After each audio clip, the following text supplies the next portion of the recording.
isteri waktu malam. Kisah ini berlaku semasa Darwish dan Naufal ingin pergi ke rumah kawannya. Rumah kawannya terletak sangat jauh. Mereka bertolak pada waktu selepas zuhur dan menjelang waktu maghrib. Mereka belum sampai lagi. Mereka berasa sudah penat berada di dalam kenderaan selama berjam-jam. Dalam waktu maghrib, mereka berhenti di masjid di pinggir jalan untuk menunaikan solat maghrib sambil untuk berehat. Selepas selesai solat dan berehat, mereka terus lanjutkan perjalanannya. Semasa dalam perjalanan, mereka lalu di lebuh raya yang agak panjang. Di kawasan itu, mereka melihat banyak pokok bakau dan tiada satu pun penempatan di situ. Selepas lalu di jalan lebuh raya, mereka lalu pula di jalan yang sangat panjang. Di kawasan itu pula, mereka melihat banyak rumah usang di pinggir jalan. Rumah-rumah di kawasan itu boleh dikatakan kesemua buruk dan usang. Ia seperti sudah bertahun-tahun ditinggalkan. Hampir 2 hingga 3 jam mereka lalu di kawasan itu. Darwish mula berasa tidak sedap hati dan memberitahu Naufal. Naufal pun berasa seperti itu juga. Mereka berasa hairan dan pelik kerana mereka tidak pernah lagi jumpa kawasan yang sangat usang seperti ini.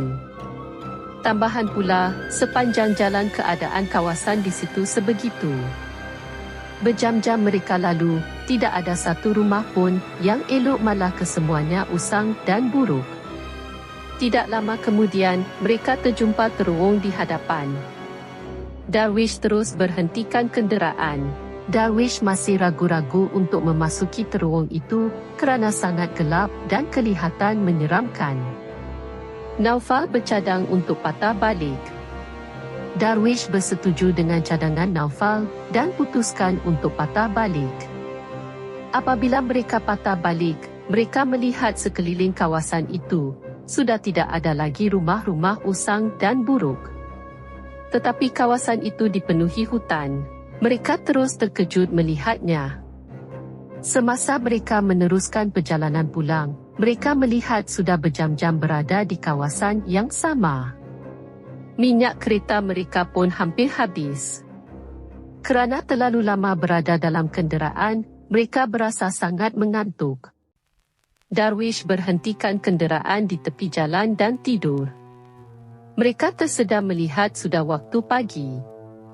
Tapi paling mengejutkan mereka adalah kawasan tersebut.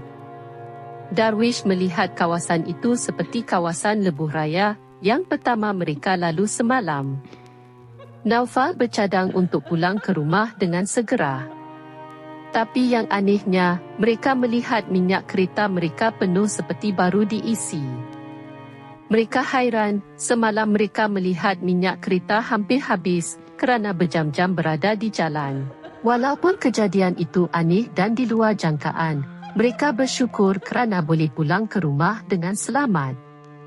Sesampai di rumah, mereka berehat sepuas-puasnya.